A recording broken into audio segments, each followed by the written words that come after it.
This is the Galmo. I would say very rare to be able to have this text. Um, there may be three translations of this, maybe two that are entirely translated, this being one of them. This is from 1992. Even Neumaier-Dargyay translated this text. And it's a rare find. I think Yeshi kind of discovered it for us. And the translations are, I feel like she was going off of her own palette. Perhaps piggybacking, she's piggybacking quite a lot, but off previous translators and agreed upon nomenclature and things like that. But she does seem to present a unique palette from my kind of amateur perspective of translating. I'm not a translator, but I find it nice because she can diversify the Dharma like that by giving us alternative words that we might hear nowadays more often. We'll hear some alternatives in this translation. So again, the motherly Buddha is speaking here to Vajrasattva and giving him some good old advice. And please join me and relax, and we'll go to this text once again.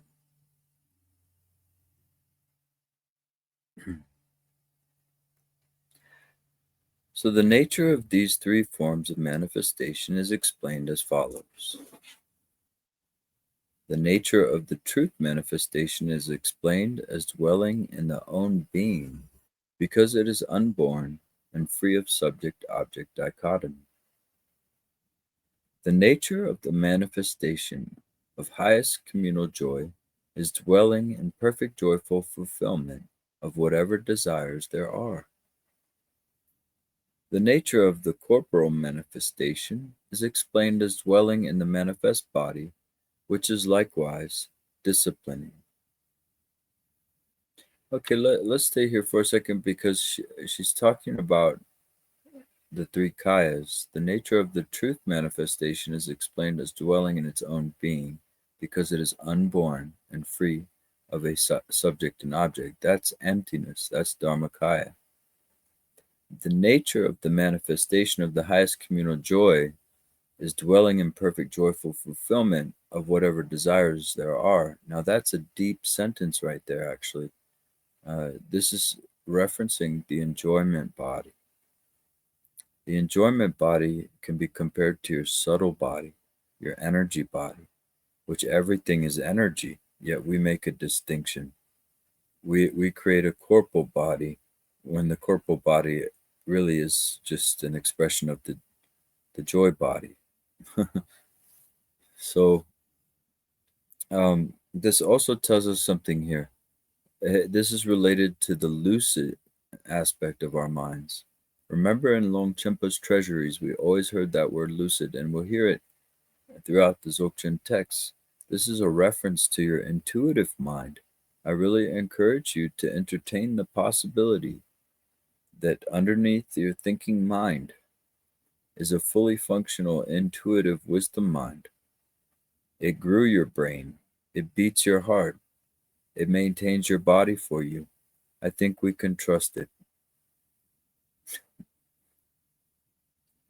So the thing about it is, in this very sentence that Yeshi's highlighting here, we also see samsara and nirvana.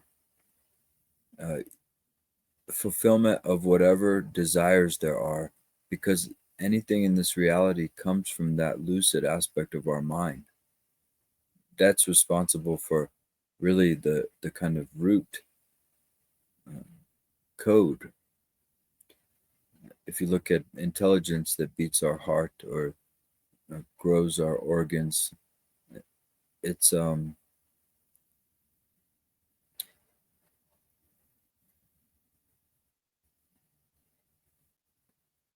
it's doing what we asked.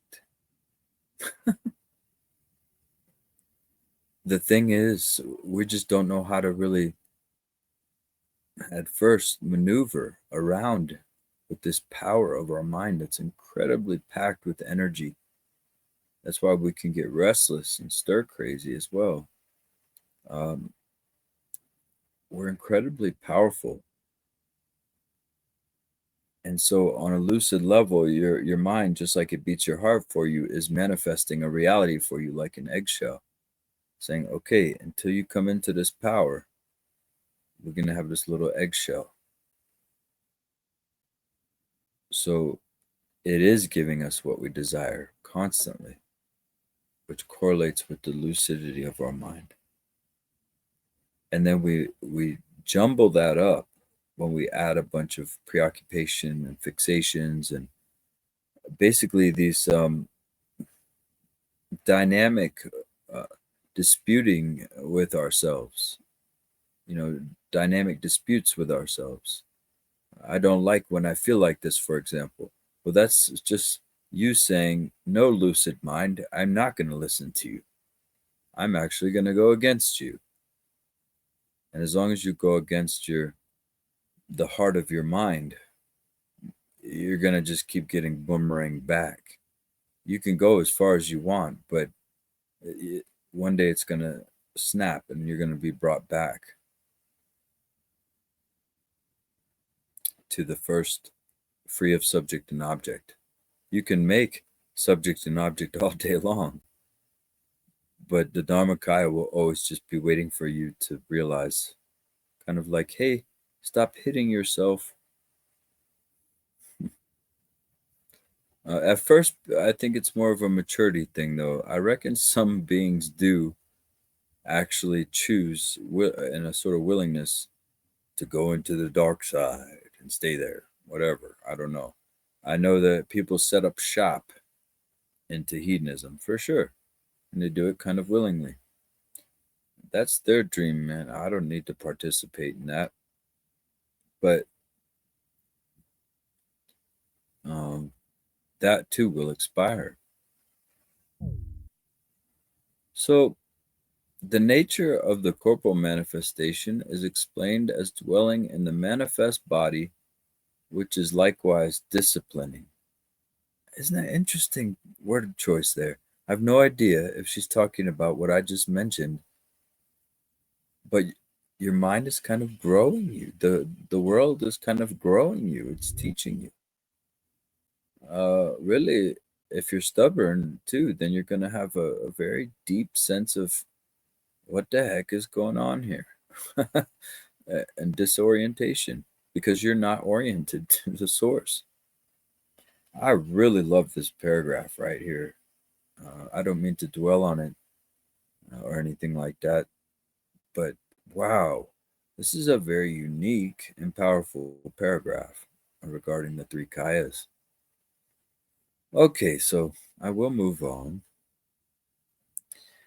The teaching pertinent to the three forms of the teacher's manifestation is explained under three aspects: outer, inner, and secret. Sangwa Sum. The teaching pertinent to the truth manifestation is explained as follows. The secret is told to be of a threefold nature. From the ground, she, 7th, 8th century text mentioning she, which is pretty much the foundation of Dzogchen. So again, I'm happy to see it, the basis. Many translators like saying basis. This is very nice to see here. The pure nature of reality, the nature of secret generation, stems as well as that of the secret perfection and that of the great secret perfection. They are labeled secret because they are not within anyone's field of sensory perceptions. The secret teaching is to generate the three stages of no reality. See why when she used reality in all those other contexts, it doesn't really make sense, does it? Truth would have been more accurate, but that's all right. So the three stages of no reality thus is labeled the secret generation as pertinent to Kirim. Okay, so there we're talking about a deity generation, Kirim. Um, so this would be a Maha Yoga context right now, seventh yana. The teaching about the different forms of manifestation, Ku, which means body, is called secret perfection. Do not investigate the secret by means of contemplating the inner knowledge. All things which appear just as they do are explained as the essential knowledge, and this constitutes the inner contemplation. After you have transformed your own pure mind into an eternal deity, you will wish the inner and outer sense fields, ayatana, of your own diamond body to be the embodiment, dagni, of non duality, free of doctrinal views and practice, acquiring and abandoning. This is declared to be the perfection of the inner secret. So it sounds like, if you could stay there, please. It sounds like Ati Yoga of Maha Yoga being explained there, and it's a really I'm tripping a little bit because it's like this is mentioning Kirim and Zokrim, which is generation and completion stages in Tantra. So even Vajrayana is being found very early on in its entirety here. That means not morphed, unedited, unmolested, right? It's here, all of it. Very, very interesting. Even the terminology. Um, Verachana is using the same terminology because she's translating Verachana's text. Even Neumaier-Dargyay is translating Verachana's text that Sri Singha told him to write down. But wow, I could probably go on for a while about this. I won't, don't worry. But it's talking about the ayatanas. Basically, when you visualize a deity, you then do this completion stage, which is now called Zokram in some traditions. And then you melt your guru or the deity into you, and you become the deity. And you sit there as basically you become enlightened. You become enlightenment for that moment, looking out of the enlightened kind of perspective. Because it says here, even Dag Nid, that means there's nothing. It's non-duality. There's no practice. It's talking about Dzogchen. So basically, when you melt dissolve the deity into you, you rest in Dzogchen. That's the Mahayana, Mahayoga Yana and the Anuyoga Yana approach. Mhm. It's also combined with quite a bit of other things like protector practices and Guru Yoga, 21 Taras, and lineage supplications, but also confession practices, purification practices. And the entirety of Nundro is done, for example, at retreat every day. It's just condensed. And so you're doing it actually like 2 or 3 times a day at retreat when you go through the Namcho daily practice. Okay, well, I will stop here. This is all very, very wonderful. I'm really liking that she decided to leave the Tibetan in there, and I'm able to tie some things together, which is pretty cool. So I hope that was enjoyable for you too, not just me. That wouldn't be fair. Was that enjoyable for Kitty? She loves the Kunyi Galmo. I can move around all day and she doesn't jump off my lap. So anyway, deep bow, everybody. Thank you for hanging out for that. And